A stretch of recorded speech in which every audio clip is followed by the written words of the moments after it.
ce que je veux, c'est une réponse plus en plus rapide. Ça veut dire qu'il a confiance. Vous comprenez bien que si vous avez une rotation du poignet qui n'est pas suffisante et pas bonne, et en même temps vous tirez, parce que le cheval il a beaucoup de résistance, vous n'êtes pas avec votre dos en train de résister, vous êtes plus en train de tirer, et que quand il va céder, il va rencontrer des bras lourds qui partent en arrière, le message passera pas. Donc pour moi, en fait, et avec Sylvie, ce qui est très important dans notre pédagogie, c'est d'axer sur la position du cavalier. Le messager, c'est vous. Poignet. Combien de temps il va mettre pour venir sur ma main?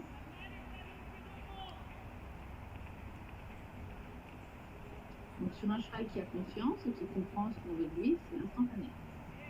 Imaginez là, si je veux tourner, aller sauter, faire une pression à la jambe, je vais avoir un cheval qui va figer au niveau de sa tête, donc il va figer cette partie, ces zones au niveau du ligament nucal, et qui va figer toute sa suite, tout simplement.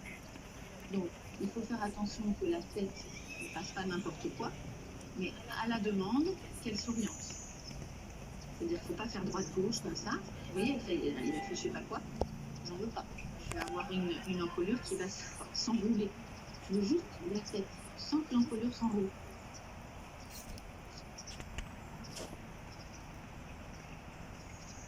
Voyez. Voilà. De nouveau, le poignet. Rotation des poignets.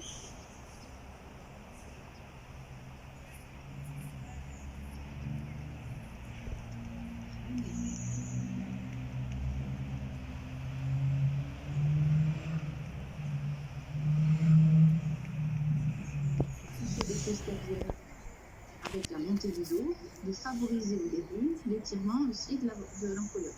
Au moins vous êtes sûr que le cheval ne creuse pas le dos. Maintenant vous n'êtes pas forcément sûr qu'il engage. Pour être sûr qu'il engage et qu'il utilise ses postérieurs, on le met dans la gymnastique, comme à la longe. Okay. Mais si déjà votre communication au niveau de la tête, elle est en résistance, voilà, c'est bien. Vous ne pouvez pas orienter la tête du cheval parce que lui, il a compris qu'il fallait se figer. Vous n'allez pas pouvoir communiquer sur la suite, comme tout à l'heure là. Donc là maintenant, je vais essayer d'indiquer à mon cheval de pousser dans la direction de mes mains. Donc, faire comme à la longe, sur mes jambes, inviter le cheval à venir par rapport à mes jambes, qui pousse un petit peu, inviter le cheval à venir dans mes mains à droite, par exemple. Donc je reçois la poussée dans mes mains. Si pendant que mon cheval marche, je tire les bras en arrière, je bloque les bras, parce que vous voyez que là j'accompagne fortement le balancier du bas du cheval, c'est-à-dire qu'à chaque fois qu'il avance ses épaules, j'avance mes bras. Pour faire un exemple, par exemple là maintenant, je ne vais plus avancer mes bras.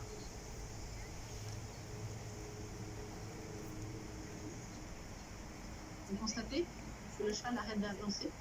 Donc si vous voulez l'observable amplitude, il va falloir suivre le fonctionnement du cheval. Voilà, donc là tout d'un coup mon cheval marche. Vous voyez la différence là?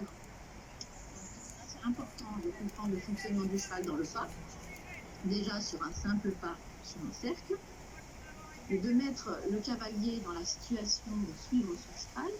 Il a compris que le cheval avait besoin d'utiliser son balancier pour tirer sa ligne du dessus, condition en fait importante à la propulsion. Est-ce que j'ai un problème de câble?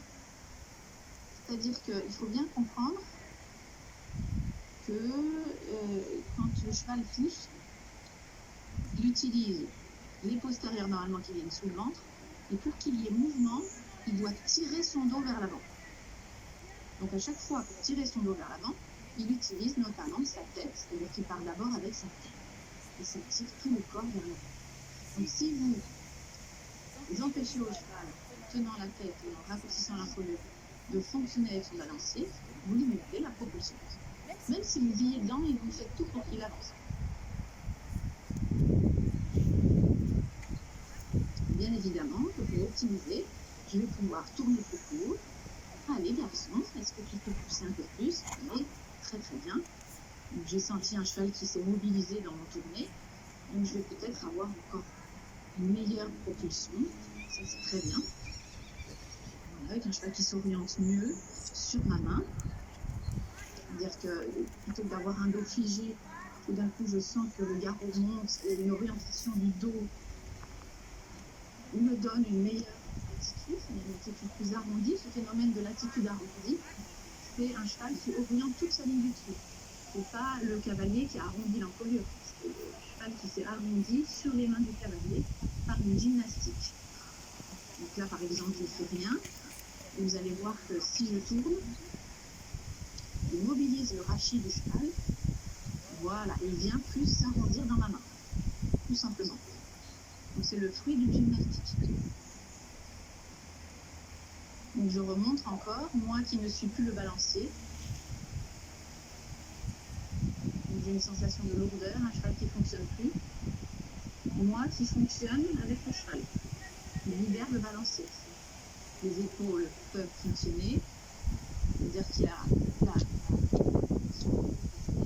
parce que je libère l'avant.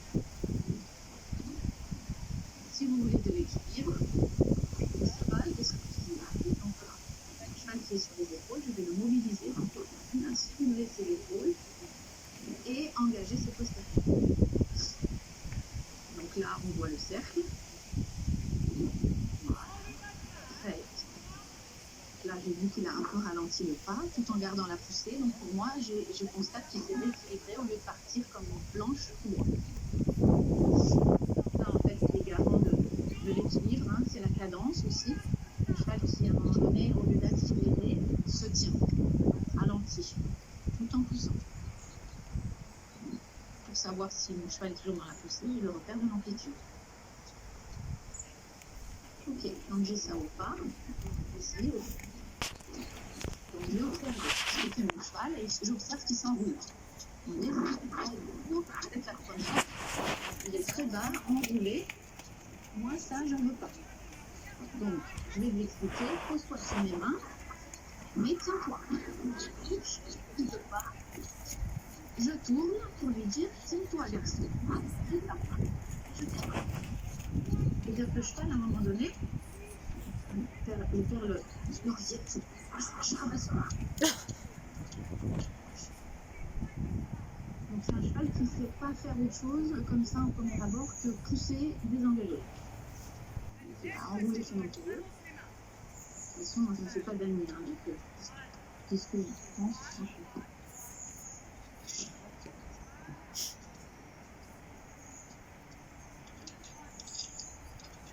Sensible, passionné.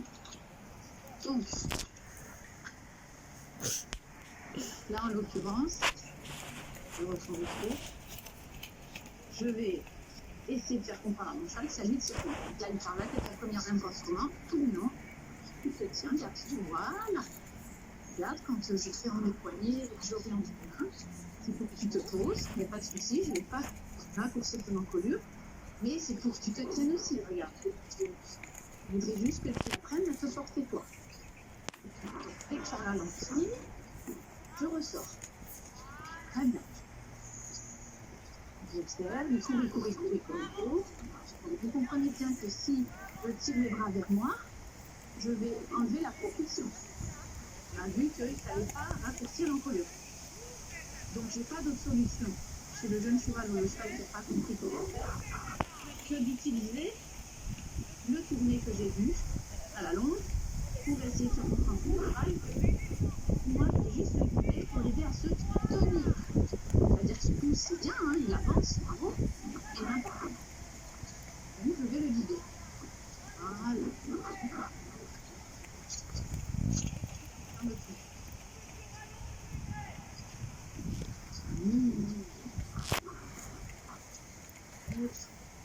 Dès qu'il baisse trop la tête, effectivement, le cheval peut trébucher, il s'enroule, il baisse la tête en se tenant.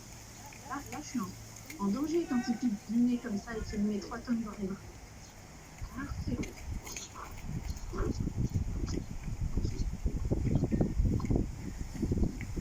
c'est très bien.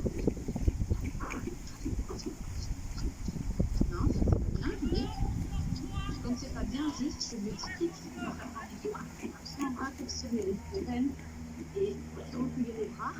Que c'est pas bien, donc il rencontre un inconfort et je le mets dans une gymnastique pour qu'il trouve la solution physiquement.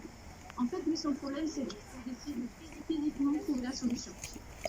Donc il se soustrait en s'enroulant et en baissant la tête pour me faire plaisir, mais le corps, c'est une planche. Ça, c'est très bien. Très, très bien. Ça y est. Ça bouge.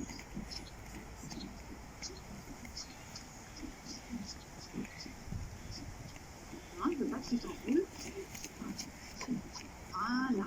Donc dès qu'il s'enroule, je l'aide à se rééquilibrer en tournant, en le mettant dans la situation d'utiliser son équilibre à lui, donc c'est-à-dire d'utiliser le garrot et ses abdos.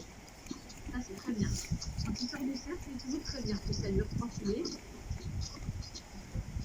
Voilà, ça, c'est très bien aussi. Donc là, les observateurs commencent à venir au niveau de l'attitude d'un cheval qui n'est plus le chanfrein en deçà de la verticale. Des instabilités encore, parce que l'équilibre n'est pas encore stable. Normal. Ça demande de pratiquer et de mettre le cheval dans une situation physique, de tonicité physique. Donc, il faut qu'il aille à la salle de gym un peu plus souvent, ce cheval-là. Non. Voilà. Très bien.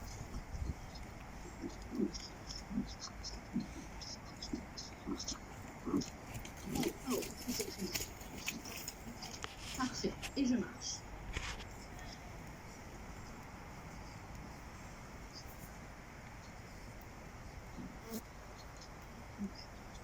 Ce que je suis en train de vous montrer là, c'est vrai que ici, il y a des attitudes différentes. Donc, d'extension encolure, l'attitude la plus basse, qui vont, de par le déséquilibre occasionné par l'extension d'encolure, c'est-à-dire que le cheval a l'encolure complètement, une charge avant exagérée par l'extension, il va falloir pour se rééquilibrer, et c'est possible en extension, qu'il utilise encore plus ses chaînes pectorales et ses chaînes du dessous. Donc ça favorise l'équilibre, ce que l'on attend de lui là. C'est pour ça que c'est intéressant d'aller le laisser descendre en extension.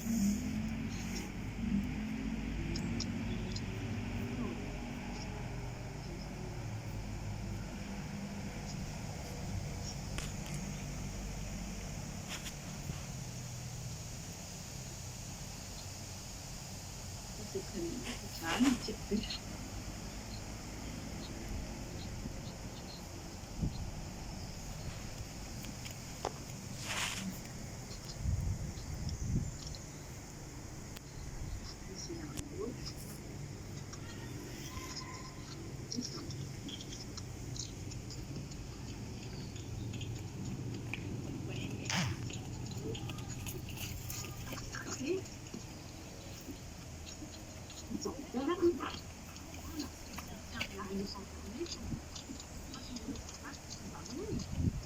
Et l'attitude n'est pas bonne.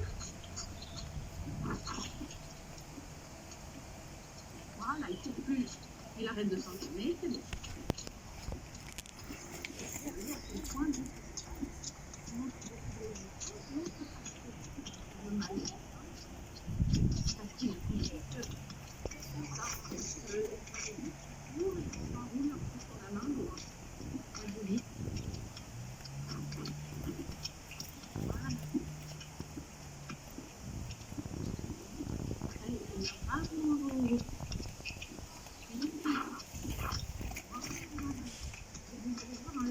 Parce qu'il voir physiquement le cheval il est différent. Il se plaît à être dans cette attitude-là. Tiens, il a des solutions à se tenir, il a une portée.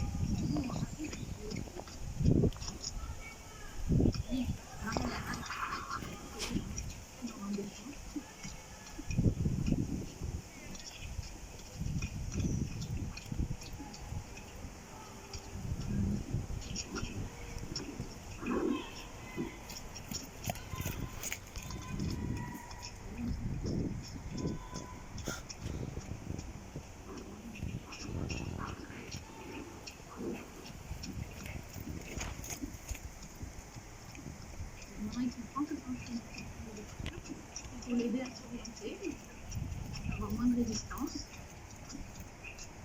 Alors des fois il n'y arrive pas, donc il se fait en roulant. Voilà, donc là il me dit je vais tourner, mais je vais lâcher le bout devant, faire subir, C'est-à-dire que les épaules, tout d'un coup, elles sont très lourdes.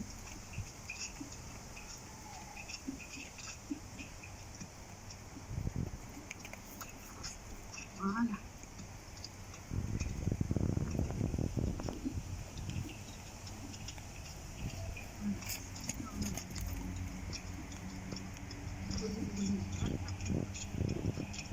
Les rênes ajustées.